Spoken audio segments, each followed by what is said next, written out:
Hello friends, welcome back to my YouTube channel Government Job Insiders, and today we are going to discuss about NABARD में जो office attendant की जो recruitment का process start हुआ है, जिसमें 108 पोस्ट के लिए रिक्रूटमेंट की जाएगी ऑफिस असिस्टेंट के ऑफिस अटेंडेंट के लिए। ग्रुप सी की ये रिक्रूटमेंट है। जानेंगे फुल डिटेल में किस तरीके से एप्लीकेशन फॉर्म कब से स्टार्ट होगा, कब लास्ट डेट है, क्या एग्जामिनेशन का पैटर्न रहेगा, कहाँ पे आपको एग्जाम के सिटी सेंटर्स जो है वो किस किस सिटी में सेंटर्स होंगे, सारी चीज़ों को डिटेल में हम यहाँ पे पढ़ेंगे। इससे पहले मैंने एक शॉर्ट वीडियो बनाई थी, क्योंकि इससे पहले एक शॉर्ट नोटिस रिलीज हुआ था, पर यहाँ पे हम पूरे अच्छी तरीके से सारी चीज़ों को डिस्कस करेंगे।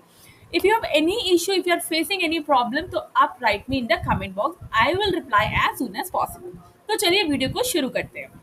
तो ये नाबार्ड है, national bank for agriculture and rural development की तरफ से ऑफिस अटेंडेंट की ग्रुप सी की रिक्रूटमेंट का नोटिस है, जिसकी एप्लीकेशन आपकी 2 अक्टूबर यानी आज से स्टार्ट हो जाएगी और 21 अक्टूबर इसकी लास्ट डेट है। फाइन, आप यहाँ पे देख सकते हो। कैंडिडेट्स को सिर्फ ऑनलाइन ही अप्लाई करना है थ्रू nabard.org, इनकी ऑफिशियल वेबसाइट है। I will provide you the link in my description box, from there you can apply online. ठीक है, ऑफलाइन मोड यहाँ पे कुछ भी एक्सेप्टेड नहीं किया जाएगा। कोई इशू है, in case of any problem in filling the application form, आप क्वेरीज को मेल कर सकते हैं। Fine, starting date 2 October, last date 21 October. Online examination की date is also predefined है, 21 नवंबर 2024 को एग्जाम यहाँ पे कंडक्ट किया जाएगा। एग्जामिनेशन में कोई भी चेंज नहीं किया जाएगा, जो ऑलरेडी पहले से प्री डिफाइंड है। आपको जो आपका कॉल लेटर है, वो सारी इन्फॉर्मेशन आपको nabard.org के कैरियर नोटिस में जाके आपको मिल जाएगी। वो मैं आपको शो कर दूंगी जब इसका किस तरीके से इसको अप्लाई करना है, तब हम जो है सारी डिटेल्स को जानेंगे कि फॉर्म को कैसे फिल करना है। कॉल लेटर आप कहाँ से डाउनलोड कर सकते हो। फाइन, यहाँ पे 108 पोस्ट के लिए है, तो ये इस स्टेट में है। आप यहाँ देख सकते हो, आंध्रा, जेके, झारखंड, सारे स्टेट्स में ये वैकेंसी है। जनरल के कितनी, एससी की कितनी, एसटी की कितनी, ये सारी वैकेंसीज यहाँ पे डिफाइन कर रखी। तो आप अगर इस फॉर्म को फिल कर रहे हैं, तो आप इस फॉर्म को अपने अकॉर्डिंग, अपनी कैटेगरी के अकॉर्डिंग यहाँ पर देख सकते हो कि कितनी वैकेंसीज है और आपको ये फॉर्म फिल करना है या नहीं करना है। फाइन, उसके बाद यहाँ पे दे रखा है कि इंक्लूड बैकलॉग वैकेंसी है, ये कुछ बैकलॉग की वैकेंसी है। उसके बाद गाइडलाइंस फॉर रिजर्व कैटेगरी को जो भी रिजर्वेशन यहाँ पे दिया जाता है, वो सारे reservation according to the guidelines यहाँ पे दिए जाएंगे। अगर आप डिपेंडेंट हो, एक्स सर्विसमैन हो, पर्सन विद बेंचमार्क डिसेबिलिटी हो, तो ये सारी चीज़ों की जो रिजर्वेशन है वो यहाँ पे आपको दिए जाएंगे। तो अगर आपको स्क्राइब की ज़रूरत है, तो स्क्राइब के लिए भी आपको कुछ गाइडलाइंस है, उनको फॉलो करना पड़ेगा। उसको आप एक बार पढ़ लीजिएगा अगर आप स्क्राइब यूज़ करना चाहते हैं तो। फाइन, ये विजुअली इम्पेयर्ड है, लोकोमोटर डिसेबिलिटी, कोई डिसेबिलिटी है तो उनके बारे में बात करते हैं। जॉब प्रोफाइल की ऑफ ऑफिस असिस्टेंट की जो प्रोफाइल है, उसमें आपको काम क्या करना होगा। आपको पेपर फाइल्स कैरी करने हो सकते हैं, removing from and keeping in the cupboards, मतलब फाइल को कपबोर्ड से निकालना, मतलब निकालना हो सकता है, रखना हो सकता है। Stitching and binding of record, जो भी फाइल्स होती है, रिकॉर्ड्स होते हैं, उनको सही से स्टिच करके रखना है। Supply of water and beverages to the staff, यानी कि आपको जो है पानी पिलाना हो सकता है, कॉफ़ी पिलाना हो सकता है। Preparation and serving tea food to the staff, जो स्टाफ है उसको आपको टी सर्व करना हो सकता है, खाना सर्व करना हो सकता है। कुक हेल्प करना हो सकता है, कुक्स की and maintenance of launch. Attend to all incidental and और रिलेटेड वर्क, आपको सारे अटेंड करने हैं। Attending to the duties of wireman, liftman and cook. ठीक है, operation of office equipment including cyclostyling and xerox, photo copying machine, मतलब जो भी इस तरीके के जो काम होते हैं, फाइल को जेरोक्स कराना है, कोई पेपर जेरोक्स कराना है, चाय सर्व करना है, पानी सर्व करना है, मेंटेनेंस में हेल्प करना है, कुक्स की हेल्प करना है, रिकॉर्ड्स को मेंटेन करके रखना है। ठीक है, ये सारी चीज़ें आपको यहाँ पे जो है आपका काम हो सकता है ऑफिस अटेंडेंट का। Fine, duties work of office attendant, senior office assistant attendant, special office attendant, senior special office attendant are interchangeable. तो ये सारी ये जो प्रोफाइल है, ये इंटरचेंजेबल होती रहती है। फाइन, आई होप ये समझ गए होगे कि आपको यहाँ पे काम क्या करना है। एलिजिबिलिटी की बात कर लेते हैं। आपके पास 10th होना चाहिए। Fine, from the recognise state और union territory coming under the state regional office which he और she is applying, such qualifications should from the recognise board. आपके पास 10th होना चाहिए, इसमें सिर्फ 10th चाहिए। ठीक है, फ्रॉम द रिकॉग्नाइज बोर्ड, आपने किसी बोर्ड स्टेट से किया है या यूनियन टेरिटरी से किया है जो कि रिकॉग्नाइज हो। In addition to the above, candidate should have a domicile. अब जिस भी स्टेट से फॉर्म फिल कर रहे हैं, you have your domicile with you. Fine, उस स्टेट का, उस यूनियन टेरिटरी का अंडर द रीजनल जुडिक्शन आपके पास वहां का डोमिसाइल होना चाहिए। Bank reserve the right to call for any valid document in support of domicile status of the candidate. Fine, the candidate should be an undergraduate age on 1 October 2000 2024, ठीक है। अगर आप अंडर ग्रेजुएट हैं 1 अक्टूबर 2024, candidate possessing graduation and higher qualifications are not eligible to apply. अगर आप graduation कर रहे हैं या फिर आप हायर क्वालिफिकेशन है तो आप अप्लाई नहीं कर सकते। The applicants will be required to give self-declaration in the regard of online application at the time of appointment and as of demand by the bank during the recruitment process। तो अगर आपके पास graduation है या आपके पास higher qualification, then you are not able to apply here। Fine। Candidate belonging to ex serviceman category should have at least 10th pass होने चाहिए अगर आप ex serviceman हो, and render at least 15 years of defense service provided that they have not graduated outside the armed forces। मतलब आपके 15 साल का defence experience होना चाहिए और आपको ये भी प्रोवाइड कराना पड़ेगा कि आपने बाहर कहीं भी outside the arm forces graduation नहीं किया, that you are not graduated outside the arm forces. Fine. I hope ये चीजें आप समझ गए होंगे। In case of multiple applications submitted by the candidate across the state, only the last application submitted will be considered valid and fee against all the applications will be fortified। Fine. तो better है कि एक बंदा एक ही application एक ही state से fill करे, क्योंकि बार बार स्टेट से फिल करने से कोई फायदा नहीं होता। इन्होंने यहाँ पे डायरेक्टली बोला है कि आप कितनी भी एप्लीकेशन फिल करोगे लेकिन आप जो लास्ट एप्लीकेशन फिल करोगे वही यहाँ पे वैलिड मानी जाएगी। Candidate must possess the required educational qualification age on 1 October, यानी कि आपकी जो 10th है वो कंप्लीट होनी चाहिए 1 अक्टूबर 2024। Result of the 10th examination आपके पास डिक्लेयर्ड हो जाना चाहिए। अगर आपके पास रिजल्ट है 1 अक्टूबर 2024 का तभी आप अप्लाई करें। In other words, candidates whose 10th results must be declared on or after 2 October are not eligible to apply। अगर आपका रिजल्ट नहीं आया है 2 अक्टूबर तक, then you are not able to apply here, you are not eligible for this post।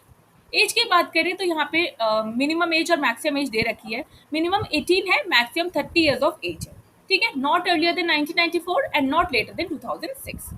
यहाँ पे relaxation दिया गया है, जो रिलैक्सेशन दिया जाता है कास्ट का क्राइटेरिया है वो सारी चीज़ें यहाँ पे दी हुई है। रिजर्वेशन किसको कितना है, एससी को कितना है और ईडब्ल्यूएस को कितना रिजर्वेशन दिया जाएगा। तो अगर आप कैटेगरी है, अगर आपकी कोई कैटेगरी है तो आप उसको एक बार पढ़ लीजिएगा कि आपको यहाँ पे जो नॉर्मल रिजर्वेशन सबको दिया जाता है, आई थिंक वो कॉमन सा ही रहता है सभी फॉर्म्स में। फाइन। बात कर लेते हैं सिलेक्शन प्रोसीजर की। तो यहाँ पे आपको ऑनलाइन टेस्ट देना होगा एंड लैंग्वेज प्रोफिशिएंसी टेस्ट देना होगा। फाइन। ऑनलाइन टेस्ट होगा सबसे पहले test of reasoning, English language, general awareness, numerical ability. 30 question होंगे 30 मार्क्स के। 90 मिनट्स आपको यहाँ दिए जाएंगे। 120 क्वेश्चन होंगे 120 marks and they are providing you 90 minutes. जो ये क्वालिफाई करेगा उसके बाद उसका लैंग्वेज प्रोफिशिएंसी टेस्ट होगा। All the selected or the waiting list candidate would require to undergo the language proficiency test। Language proficiency test will be conducted in the official language of the state concerned, ठीक है, the state for which the candidate has applied in the online application।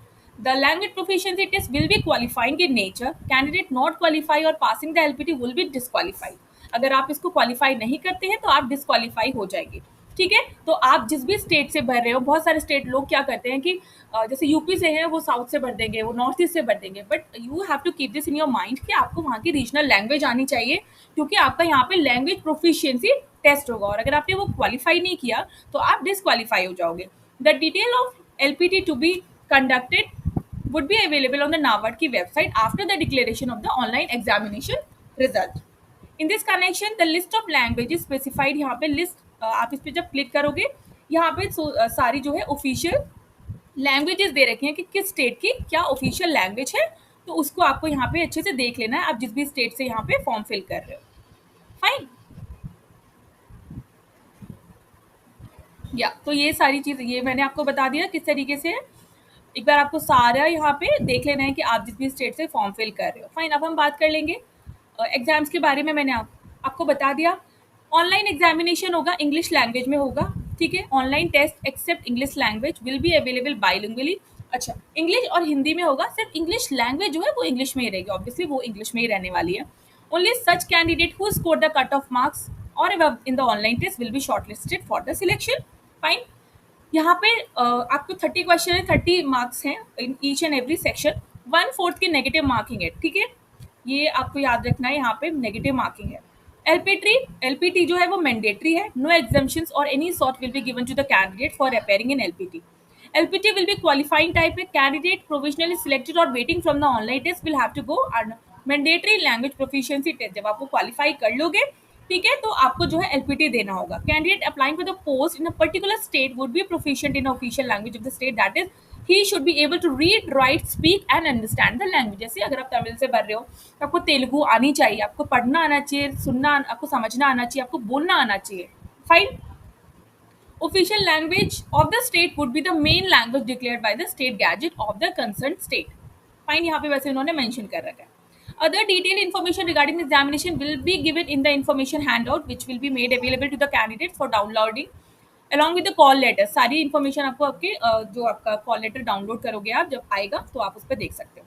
Role number of those candidates who have qualified for LPT on the basis of online test will be displayed on NABARD की website पर सबसे पहले आपका online exam होगा, online exam जो qualify करेंगे फिर उनका एलपीटी होगा। फाइन।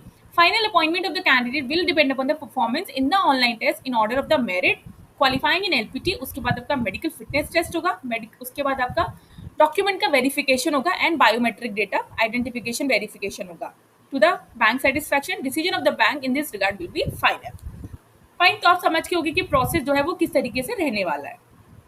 कट ऑफ में भी applied in two stages, one on score in individual test और दूसरा ऑन टोटल स्कोर, यानी कि इंडिविजुअल में आपके कितने मार्क्स आ रहे हैं और दोनों को मिला दे तो आपके कितने मार्क्स आ रहे हैं। Since the vacancies are embarked state wise, the merit list of the candidate will be prepared state wise। यहाँ पे जो मेरिट लिस्ट बनेगी वो आपकी स्टेट वाइज बनेगी। सिलेक्शन का प्रोसेस मैंने बता दिया। State wise merit list will be prepared for the final selection. Marks obtained in the online test will be considered for the final merit list. State wise final merit list will be prepared for SC, ST, OBC, EWS candidate coming under vertical reservation for PWD, EX और ये candidates are coming under horizontal reservation.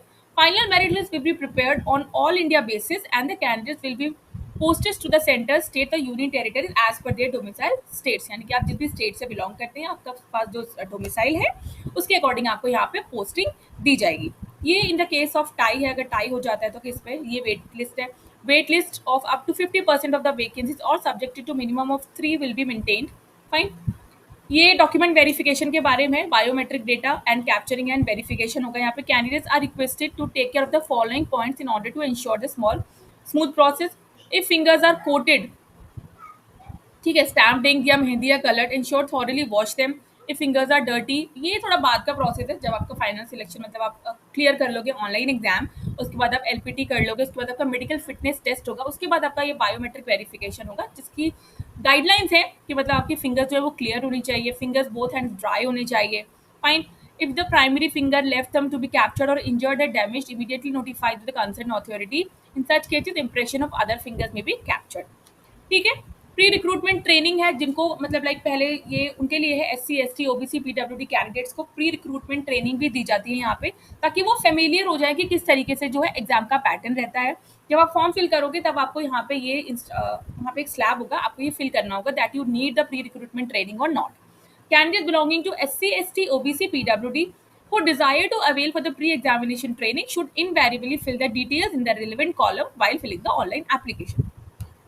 Training will be held subject to the receipt of adequate number of request. Fine, आप समझ गए होगे। Application fee की अगर बात करें तो ऑल अदर कैंडिडेट को यानी कि जनरल, ओबीसी, ईडब्ल्यूएस हंट को 450 देने हैं। इंटीमेशन चार्जेस 50 है तो total 500। SC, ST, physically handicapped person with benchmark और एक्स जो कैटेगरी है उनको 50 रुपीज पे करने हैं। फाइन। एग्जामिनेशन सेंटर्स के बारे में कुछ लोगों ने मुझसे यहाँ पे कमेंट में पूछा था, तो आपको ये लिस्ट मैं प्रोवाइड करा दूंगी इन माय डिस्क्रिप्शन बॉक्स। आप वहाँ से एग्जामिनेशन सेंटर्स दे सकते हो कि आप जहाँ से फॉर्म फिल कर रहे हो वहाँ पे सेंटर्स अवेलेबल है या नहीं है। भाई वैसे मोस्टली जहाँ तक मैं देखी हूँ सारे सेंटर्स यहाँ पे अवेलेबल हैं, तो आपको कोई प्रॉब्लम नहीं होगी फॉर्म फिल करने में। पे स्केल की यहाँ पे बात की हुई है तो सिलेक्टेड कैंडिडेट्स को जो पे स्केल दिया जाएगा वो 10,940 per month in the scale of 17,270। Fine, ये पे स्केल के बारे में तो आपको 10,940 पर मंथ यहाँ पे दिया जाएगा। Applicable to office attendant in group C and they will be eligible for DA भी दिया जाएगा, लोकल कंपल्सरी अलाउंस भी आपको मिलेगा, HRA भी मिलेगा and grade allowance as per the rules in force time to time. At present initial monthly gross emoluments जो मिलते हैं वो 35,000 है। Fine, initial monthly gross emoluments तो टोटल जो आपको मिला के सैलरी मिलती है ग्रॉस वो आपकी 35,000 है। यहाँ पे प्री रिक्विसाइट्स की बात करें तो available pre required NABARD residential accommodation subject to availability, ये उसके बारे में है कि मतलब आपको जहाँ पे फैसिलिटी रहने की फैसिलिटी या ट्रैवल अलाउंस, ये सारी उन चीज़ों के बारे में। कॉल लेटर को आप नाबार्ड की वेबसाइट से ही डाउनलोड कर पाएंगे। कैंडिडेट्स का रिपोर्टिंग लेट के बारे में, उसके बाद आइडेंटिटी वेरिफिकेशन, आपके पास अपना कोई Aadhaar card, PAN card, voter ID card, driving licence जो भी आपके पास है वो आपके पास होना चाहिए। फाइन। राशन कार्ड और लर्नर्स का ड्राइविंग लाइसेंस यहाँ वैलिड नहीं होगा। उसके बाद ये सेंटर्स के क्लॉज हैं, तो examination will be conducted online respective centres पे होगा। नो रिक्वेस्ट चेंज की कोई रिक्वेस्ट एक्सेप्ट नहीं की जाएगी। नाबार्ड के पास पूरा रिजर्व है right to allot the candidate any centre, वो आपको दे सकता है, बट मोस्टली तो आपको आपके स्टेट में सेंटर मिल जाना चाहिए, ऐसा ही होता है।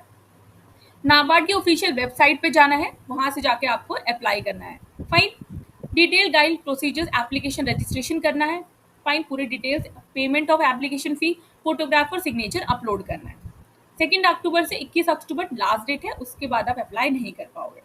ये डिटेल्स हैं किस तरीके से इस फोटो को स्कैन करना है, ठीक है, थंब इम्प्रेशन लगाना है, एक सेल्फ डिक्लेरेशन भी यहाँ पे फिल करना है।